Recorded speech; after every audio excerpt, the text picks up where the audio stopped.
then they create sort of um, dark and hidden compartments of our mind that mm, yes, that's sort of the basic thing I look upon. We have, in as much as we are in resonance with those fields, which are really all the fields that we have inherited prior to the ninth wave. In as much as we are, it means that our minds are, there are certain walls within our minds. There are divisory planes that separates things. I can sort of think, I can see myself in different times in my life where that's been the case, where, for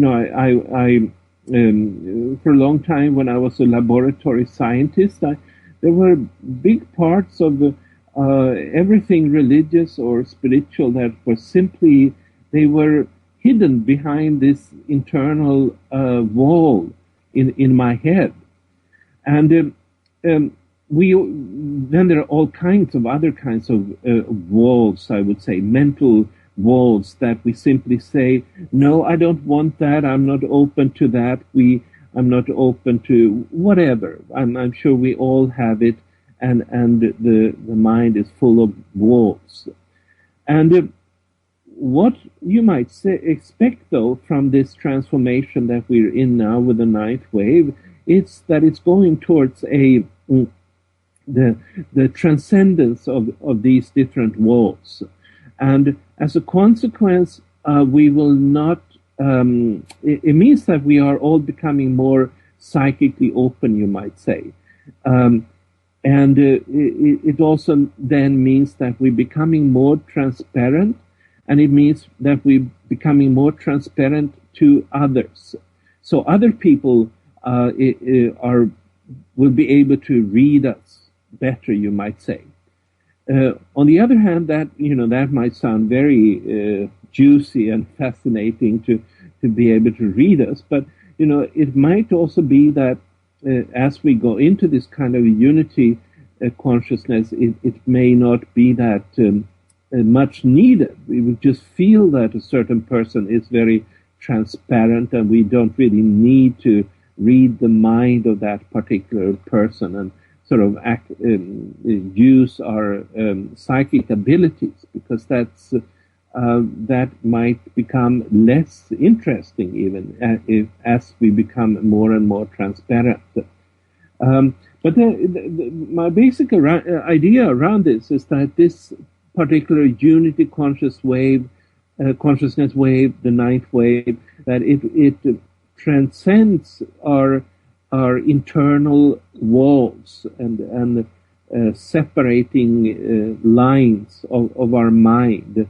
And as we do, we will also ourselves become more psychic, and we will also be more accessible for anyone who wants to communicate psychically with us. Thank you, Carl. It reminds me of Cliff's idea about unknown energies from space, or energies from the sun and their effects on human beings. So maybe there's actually physical components to your idea. Thank you very much. Thank you. Hello, Five Cooks here. I have a question about time now for you, Carl. We've all remarked at one time or another that time flies and actually seems to be going faster these days. One common explanation is that as we grow older, our frame of reference changes, and in our mind, a year seems to pass by more quickly. Terence McKenna's theory of time wave zero postulates that as time passes, time itself actually does speed up. Events happen faster as we come closer to what he called novelty on December 21st, 2012. This closely coincides with your discussion of the time periods or cycles of the Mayan calendar. Mm-hmm. For instance, the sixth cycle, the national underworld, began over 5,000 years ago.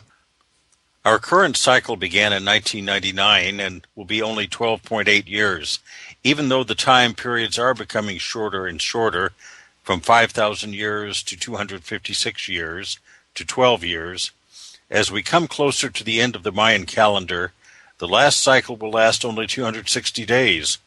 Each cycle contains just as much evolutionary progress or time progression as the previous cycle. Perhaps this is why time seems to be speeding up. Things are happening at a faster pace than when we were younger. I hope I have my terminologies and time periods right. Correct me if you see fit. I would enjoy hearing your comments, Carl, and opinions. Do you feel Terence's ideas of time wave zero run in agreement with your theories regarding the Mayan calendar, or are there major differences? Well, I think there is if you just look upon McKenna's time wave theory, in terms of its results, superficially they are very similar, so to speak. But when you look upon it's if you really go into what is the basis of his time wave zero, I would say that it's quite an arbitrary theory that does not have a solid basis. It's more like through his intuition or maybe even hallucinations or whatever, that he hit upon something that seems to be very, very similar to the Mayan calendar. But the Mayan calendar, when you talk about these things, that it really has more of a solid basis of what is underlying this speed up of time. And what then, I just want to say a couple of things around in what sense that I think his model was arbitrary. In other words, it just sort of happens to fortuitously mimic the speed up of time. And the first thing is that there is no real logic to, as far as I can understand, to applying this kind of King Wei sequence of the I Ching to the process of evolution. I mean, it's possible, but then that should have been proven. Secondly, the fractal mathematics will sort of allow almost any sequence like this, including the Tzolk'in that I'm using for this model, to make it seem that things are sort of reflected that the same basic patterns of evolution are being reflected at in a smaller and smaller scale. But most importantly, it's he had then a model, and if I remember correctly, it was a 64-year model that he had as its basis. And whereas the Mayan calendar have theories about how to anchor its model in time, he simply chose the date of August 6th of 1945, the Hiroshima bombing, because he thought that was a very significant event. And it did not end up, as you're saying, on December 21, 2012, but I think sometime in November 2012. Right. And so it's an important thing. It looks a little bit similar, and but I would say that it's more like with some very advanced intuition, he happened to construct a number of or make connections between a number of more or less arbitrary mathematical structures to have it fit. And I don't dispute that it sort of looks nice and so forth, but I don't think if you're actually looking at the theoretical basis, what is proposing that there is too much solidity there. The simplest way of looking at it is to point out the arbitrariness of choosing the Hiroshima bombing date. You know, if that was August 6th, but if he would have, you know, you could have, I would probably have argued that the end of World War II in May 8th of 1945 would have been a better date, and then he would have ended sometime in July of 2012. Or, you know, you could have chosen September 1st, 1939, the beginning of World War II, and then you would have come to a wave that ended in I suppose, in 2005 or something like that. So it's really hinges completely on a anchoring of his wave in at some point in time that is, in my view, highly disputable.